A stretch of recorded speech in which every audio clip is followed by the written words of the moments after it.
Lavanya, who is she? Kishan Bharwad, never heard of him.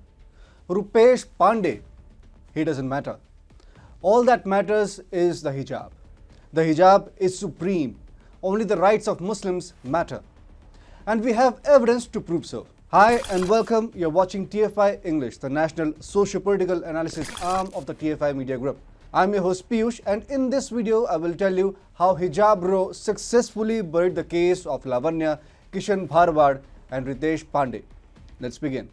Muslim girls in Karnataka are suddenly engulfed by an undying love for the medieval practice of wearing a hijab and protecting themselves from predatory men who they think are always on the lookout to violate their dignity. The hijab, which until a year ago was nearly invisible in schools and colleges of Karnataka's Udupi, has today become a symbol of Islamic identity for Muslim girls.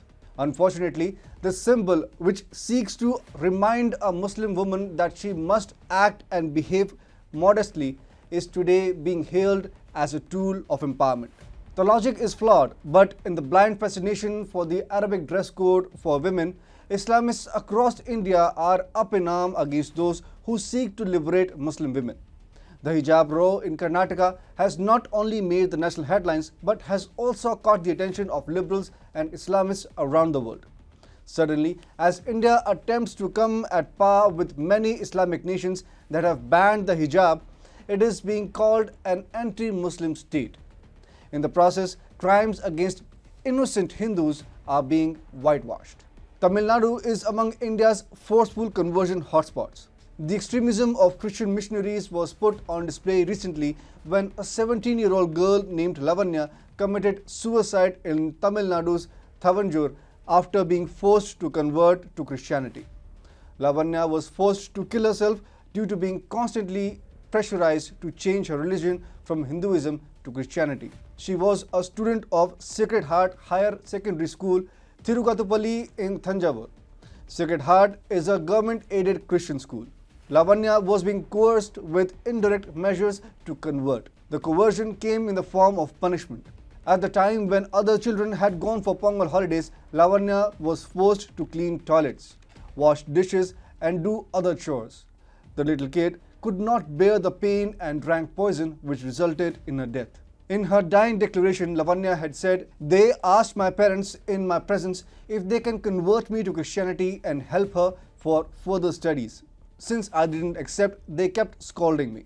The suicide of Lavanya outraged a significant population of India, which is not a fan of forced conversions. Just as momentum was building against the forced conversions of Christian missionaries, the Hijab Row in Karnataka sprang to the limelight, thereby overshadowing the campaign to get justice delivered for Lavanya. Dhanduka Taluka in Gujarat's Ahmedabad district recently witnessed a gruesome murder of an innocent cow-loving Hindu. Kishan Bharwad was murdered on January 25th after he allegedly uploaded a post on social media against Muslims. Kishan had shared a post that showed Jesus as Son of God, Prophet Muhammad as Prophet of God, and Sri Krishna as the God. This outraged a sea of Islamists who, inspired by radical Maulanas, killed Kishan Bharwad. Maulana Qamar Ghani Osmani was arrested from Delhi by the Gujarat ATS on January 30th in connection with the sensational murder of the 27-year-old.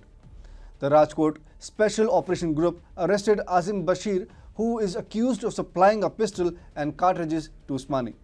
Earlier this month, Gujarat ATS arrested Maulana Ayuban for suspicion of acts of terrorism. The ATS has added a section of the Gujarat Control of Terrorism and Organised Crime Act 3.1 and 3.2, Unlawful Activities Prevention Act, against the accused. Again, the Hijab Row in Karnataka has managed to reduce the murder of Kishan Bharwad by Islamists into a non-issue. The whole world now wants to protect the right of Muslim women to wear hijab. Nobody is interested in ensuring justice for Hindu victims who are killed by Islamists daily. Ritesh Pandey was murdered by a mob of Islamists in Jharkhand's Hazaribagh on 6 February for being a part of a procession on its way to a ghat for immersion of Ma Saraswati's idol. The procession came under attack by Islamists because it dared to pass through their ghetto. Rupesh, who was 17 years old, was killed by Muhammad Aslam, Muhammad Anis, Muhammad Kaif, Muhammad Gurfan, Muhammad Chand, Muhammad Osama, Muhammad Ehtam, Muhammad Nahid, and hundreds of other Islamists. The mob lynching of Ritesh Pandey by Islamists should have made international headlines by now.